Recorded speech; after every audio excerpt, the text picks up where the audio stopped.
What's up everybody, once again my name is Matt and welcome back to Let's Play The Legend of Zelda Skyward Sword. In the last episode, we followed the mysterious figure Fi into the chamber of the goddess, where we learned about our destiny and got ourselves the goddess sword. Now that we're equipped with this, our green tunic and the adventure pouch, we're almost ready to go. But we still need a few more vital items, so very quickly, let's start by talking to this gentleman. I heard the news, Link. Zelda's fallen down through the clouds and you're going to look for her. Is that right? The headmaster told me there's land beneath the clouds. Do you know anything about that? So, that's the famous sword. Ah, but it won't do you much good if you don't have a shield to protect yourself with. Here, take this with you. And just like that, he gives us the wooden shield. Not a very good shield, but a shield nonetheless. The wooden shield is light and maneuverable, but it's the weakest of all the shields. Also keep in mind that it's particularly vulnerable to fire. If it breaks, you can buy a new one at the bazaar. To equip a shield, hold minus and point at it with the Wii remote. If you're not sure how to use a shield, Knight Commander Aegis at the sparring hall will happily teach you. Okay, I don't really think that's necessary, so real quick, let's go ahead and put this on, and the shield is assigned to your nunchuck, so if you thrust the nunchuck forward, you can do a shield bash, and really, that's all there is to it, so I'm not sure what the Knight Commander would have told us. He might have given us some, combat training, but that's really about it. Master, I have an update regarding the stone tablet and the resulting column of light it created.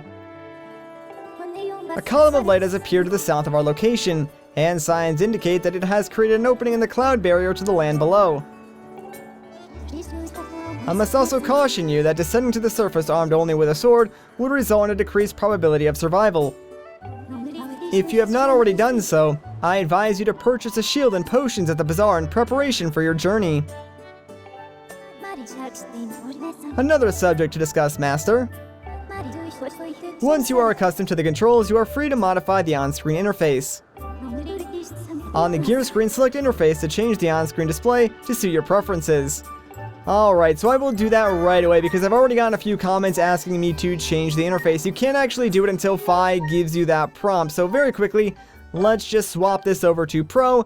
And now you'll notice the screen is a lot less cluttered. We just have our hearts, our shield durability, and our rupees. And yes, I did say shield durability, so the more we use our shield to block attacks and stuff like that, the more damage it will take until eventually it just breaks unless we get it repaired here at the bazaar. Speaking of which, let's take a tour of this place because it's pretty awesome. It has everything we would ever need all in one convenient location. So right over here we have the potion shop. Here we can buy and create new potions. Right behind that is the item shop. We can buy us stuff like bombs, arrows, even a new shield should ours break. Behind that, we have ourselves the storage lady. We talked to this young lady. She will offer to store some of our items, which is really useful since right now we can only carry up to 4 items. Next to that is probably the most important area, the upgrade station. If we talk to this guy, he will offer to upgrade our items or even repair our shield should it get damaged. Pretty awesome. It does require different drops and rupees, but we'll get more into that later on. Behind that though is the fortune teller, and I don't want to get close to that guy because 1, he's creepy, and 2, I believe he does talk to you if you get too close to him.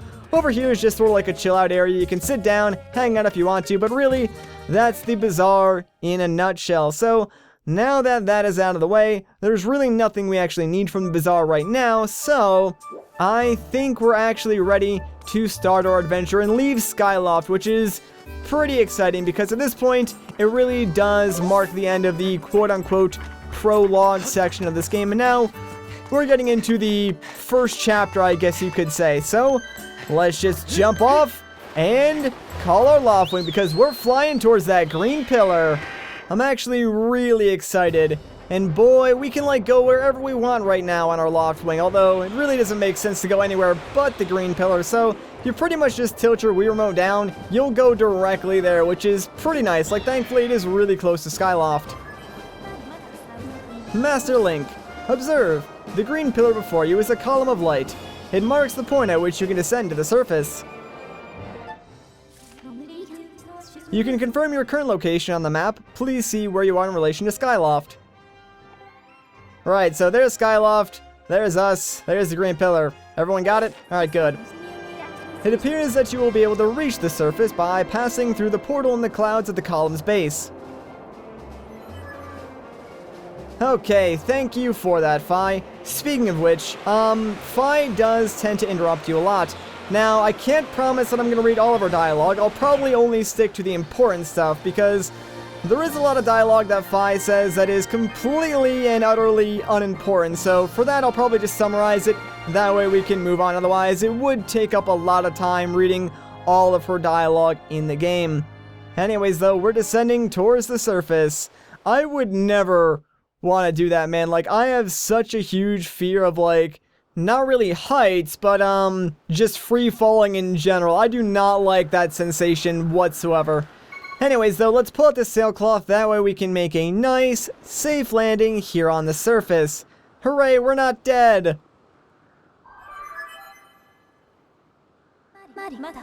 Master Link, we've arrived. This is the fabled surface that has long been part of Skyloft legend. By my calculations, you are currently positioned in a location known as the Sealed Grounds. Huh. So I guess along with, like, living inside our sword, Fi also has the magical power of GPS. I'm okay with that. You know, if you do think about it, Fi is kind of like a smartphone, so I guess she would be like a smart sword, and that does kind of make her cooler in my opinion. Anyways, though, yeah, here we are in the Sealed Grounds. Please proceed with caution, Master. You got it. Alright, so finally, we can get like a taste of the action. There's not a whole lot going on here, but we do have a couple of enemies. So, right over here are some Deku Babas, pretty standard enemies, but there is one major change.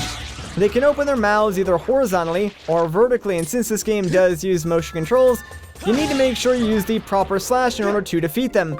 And hey, check it out, we finally got ourselves an enemy drop. This is a jelly blob. Oh man, that took way too long to get one of these, but there we go. It goes inside our collection screen. Obviously, there is a whole lot to collect, and we can use these things like inside the bazaar to upgrade and enhance our items and stuff like that. And yeah, that's what happens when you fail the slash, although I'm pretty sure I did do like a vertical slash, so I'm not really sure why that didn't work. Whatever though, not a big deal.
Okay, so that was a little bit weird. Apparently, whatever's in the center of, like, this giant gorge is the cause of, all of our weird dreams. I guess we should probably check that out.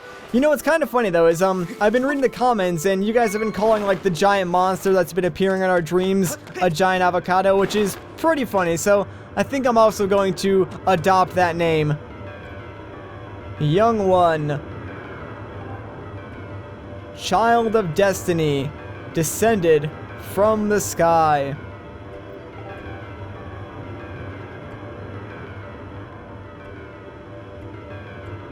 Raise the sword of the goddess skyward. Take aim at the evil aura and unleash its power. Okay. I guess we'll just hit this thing with a skyward strike.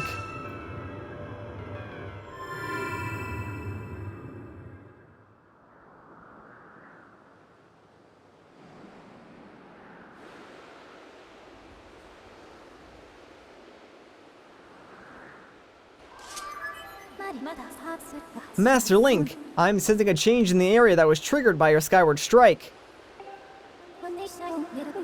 I have also detected an aura that correlates closely to your sailcloth.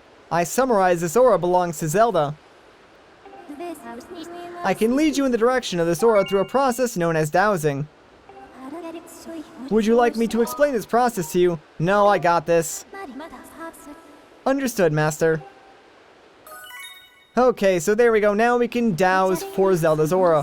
Hold down C and select Zelda as your dowsing target, then point in the direction you wish to search.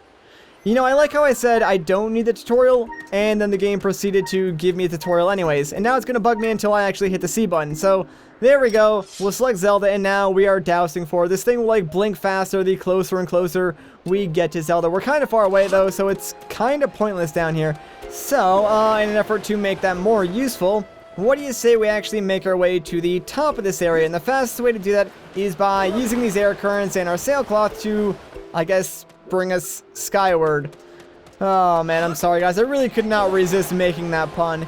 But yeah, dowsing is an interesting mechanic. It's something that I really don't feel is necessary because it's like just a system to find things, and although the game does have like areas built around it, I feel like it's still kind of unnecessary. But yeah, here you can clearly see it's pointing to the temple, and like that's sort of how you use dowsing. That's really all there is to it. But I mean, like, even without like dowsing, I still think a majority of people would have at some point gone and checked out this temple. Heck, you might have even gone here before going in the pit, so whatever.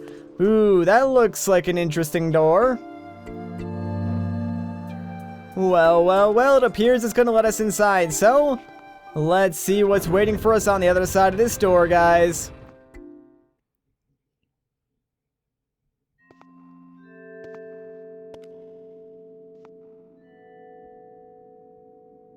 Alright, so here we are in the sealed temple.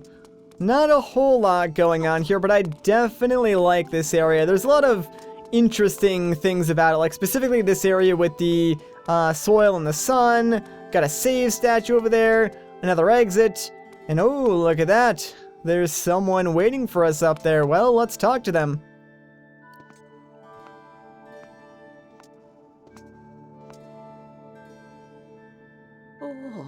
Ah, the traveler descended from the clouds above. I welcome you, child of fate.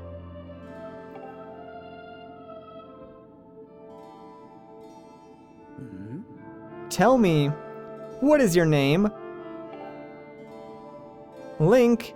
Ah, Link. Good. Very good. I sense you have already gained control over the sacred power that fills your sword when pointed skyward. The Skyward Strike is yours to command. It is proof that you are fit to bear the blade you carry, the goddess sword. I have sat here for many years waiting for you to arrive, all so that I could fulfill my purpose as your guide.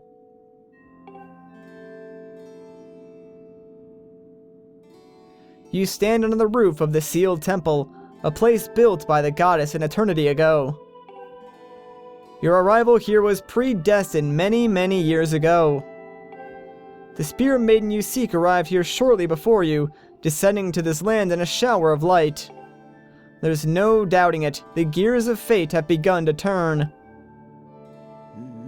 It all is not as it should be. The spirit maiden was not meant to reach this land in the manner she did. I feel an evil power working in the shadows. It moves to warp the destiny of which you two are a part of. Link, you are concerned for the spirit maiden and seek her whereabouts, yes? That is understandable, but for now you must focus on moving forward. That girl has her own purpose she must pursue, as do you. She set out for Faron Woods to discover that destiny for herself, and you must follow. Show me your map. The X upon your map marks the path that will lead you to Faron Woods. You will be traveling in unfamiliar land. Many monsters have settled here, and a map may not prove guidance enough for your journey. And so I will give you the power to create beacons. When a beacon is marked on your map, a column of light will stand at that location. It will act as your waypoint from afar. Point at the X and press C to place a beacon.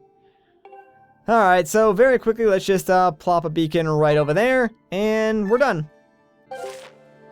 Though you cannot see it from where we are, a beacon stands outside to guide you. Leave the temple through the front doors and see for yourself. When you no longer have use for a beacon, you can remove it from your map by pressing C. Use your beacons well, and you will never fear getting lost. Go now. You must head into Faron Woods and chase after the Spear Maiden, the one you call Zelda.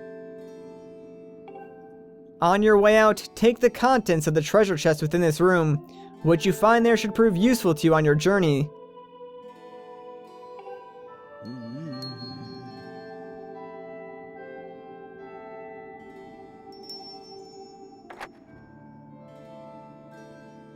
You are ready. Leave through the door before you and head into the woods. I wish you safe travel. Know that all the questions you have now will be answered in time. For now, Link, go bravely.